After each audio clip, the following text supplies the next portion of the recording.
Hello candidates, welcome to Shrivastava education point. और mission C TET की class में आज हम पढ़ने वाले हैं प्रीवियस ईयर के पेडागोजी के ईवीएस पेडागोजी के क्वेश्चंस।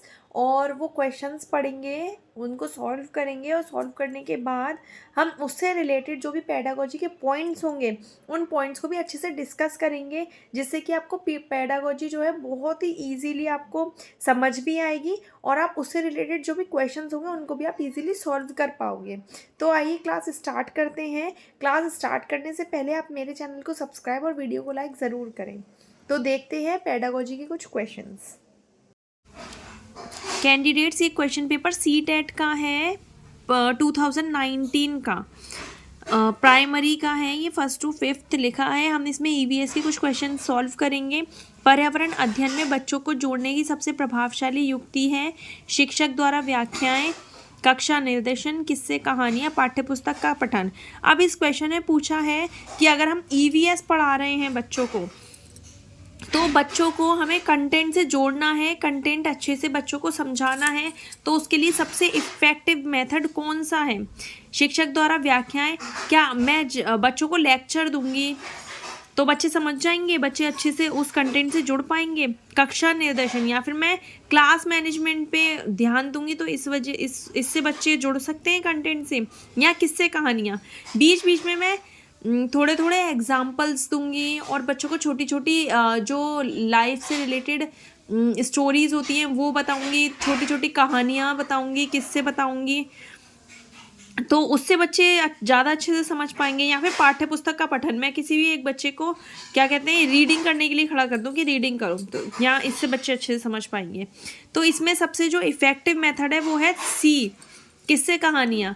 मैं पढ़ाते पढ़ाते बच्चों को उसी कंटेंट से रिलेटेड जो है स्टोरीज बताऊंगी, कहानियाँ बताऊंगी, या छोटे छोटे किस्से बताऊंगी, या मेरी लाइफ से जुड़ा हुआ कोई इवेंट होगा मैं उसको बच्चों को बताऊंगी, जिससे बच्चे बहुत ही अच्छी तरीके से समझ सकेंगे। नेक्स्ट क्वेश्चन है, निम्न में से कौन सा एक पर्यावरण अध्ययन के संबंध में सच नहीं है? पर्यावरण अध्ययन बच्चों को अपने परिवेश को खोजने का अवसर देता है। सही है, बिल्कुल करेक्ट है, क्योंकि जब भी हम ईवीएस पढ़ते हैं तो हम अपने पर्यावरण का तो अर्थ ही है हमारे चारों ओर का जो वातावरण है उसके विषय में पढ़ना। तो परिवेश को खोजने का अवसर देता है। पर्यावरण अध्ययन वर्णनों और परिभाषाओं पर बल देता है? बिल्कुल भी नहीं देता है। और ईवीएस ही क्या, कोई भी ऐसा सब्जेक्ट नहीं है जो कि वर्णन और परिभाषाओं पर बल देता है।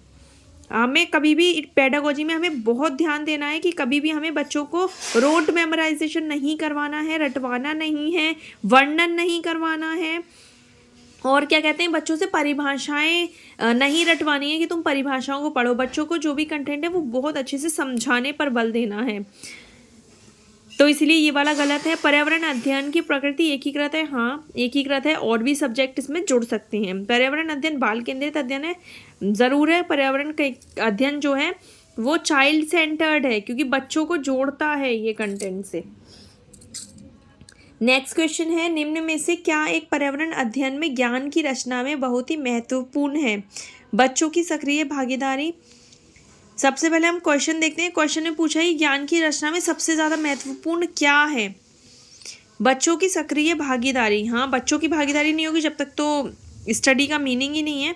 बच्चों के ज्ञान को शिक्षकों के ज्ञान से जोड़ना, ये गलत हो जाएगा। पर्यावरण अध्ययन को कक्षा की 4 दीवारी के बाहर सीखना। 4 दीवारी के यानी कि को करिकुलर एक्टिविटीज़ को भी जो है इंक्लूड करना है हमें।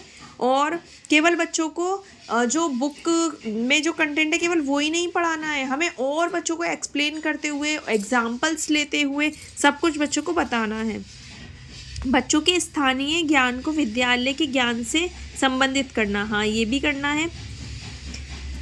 तो ये बी वाला नहीं होगा, इसका करेक्ट आंसर है सी। ए, सी और डी सही है, बी गलत है। बच्चों के ज्ञान को शिक्षकों के ज्ञान से कभी भी नहीं जोड़ पाएंगे, क्योंकि बहुत सारी चीज़ें हमने किस तरीके से सीखी हैं और बच्चे उन्हें किस अलग तरीके से सीखते हैं, और एकदम से सारा ज्ञान हम टीचर्स के ज्ञान के अकॉर्डिंग बच्चों को नहीं दे सकते हैं। हर एक बच्चा है अपने एक अलग मेथड से सीखता है, अपने एक अलग तरीके से सीखता है। बहुत सारी चीज़ें वो जल्दी सीखता है, कुछ बच्चे दूसरी चीज़ें कोई किसी सब्जेक्ट में अच्छे होते हैं, कुछ बच्चे किसी दूसरे सब्जेक्ट में अच्छे होते हैं। इसीलिए बच्चों के ज्ञान को हम शिक्षक ज्ञान से नहीं जोड़ सकते हैं। नेक्स्ट क्वेश्चन है, पर्यावरण अध्ययन में बच्चों को पाठ्य पुस्तकों और शिक्षकों के अलावा अन्य स्रोतों की मदद लेने के लिए प्रोत्साहित करना चाहिए, क्यों? बहुत ही करेक्ट है। बच्चों को हमें केवल टीचर्स और बुक्स तक सीमित नहीं रखना है, बल्कि जो दूसरे भी सोर्सेज हैं उनकी भी मदद लेनी है और बच्चों को उनके लिए प्रोत्साहित करना है। क्यों करना चाहिए? पर्यावरण अध्ययन सीखने के लिए पाठ्य पुस्तक और शिक्षक ही स्रोत नहीं है।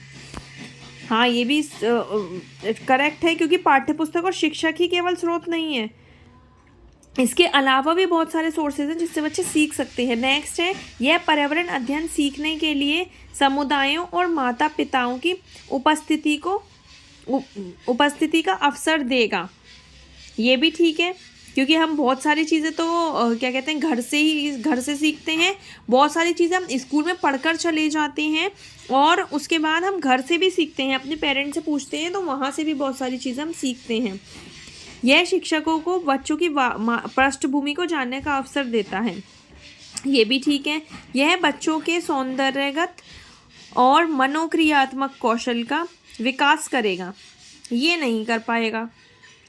ये वाला जो ईवीएस सब्जेक्ट है ये नहीं करता है। मनोक्रियात्मक और सौंदर्यगत कौशल का विकास बच्चों का ये नहीं करता है।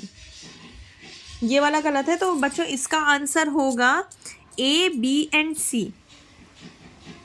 नेक्स्ट है, एक शिक्षक हमेशा क्रियाकलापों को कराने के लिए प्रश्नों और चर्चाओं का संचालन करता है। करना भी चाहिए। क्रियाकलापों, प्रश्नों और चर्चाओं के संचालन करने का मुख्य उद्देश्य क्या है?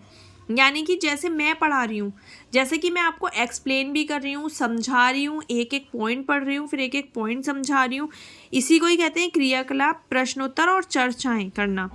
और एक तरीके से ये बहुत ठीक है, बच्चों को बहुत अच्छी तरीके से समझ में आता है। तो इसका पूछा है, संचालन करने का उद्देश्य क्या है? बच्चों की प्रक्रिया कौशलों का आकलन करना, बच्चों को खोजने का अवसर देना, बच्चों को अपनी अभिव्यक्ति का अवसर देना, बच्चों को उनके सीखने की गति के आधार पर विभेद करना। हम कभी बच्चों को विभेद नहीं करते हैं, मतलब हम बच्चों में कंपैरिजन कभी भी नहीं करेंगे।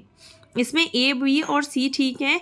प्रक्रिया कौशलों का आकलन भी करेंगे, बच्चों को खोजने का अवसर देंगे, बच्चों को अपनी अभिव्यक्ति का भी अवसर देंगे। अभिव्यक्ति का यानी कि हम बच्चों को बोल सकते हैं कि आप क्वेश्चन पुट आउट कर सकते हैं, अगर कुछ बीच में समझ में नहीं आता है तो वो भी आप पूछ सकते हैं।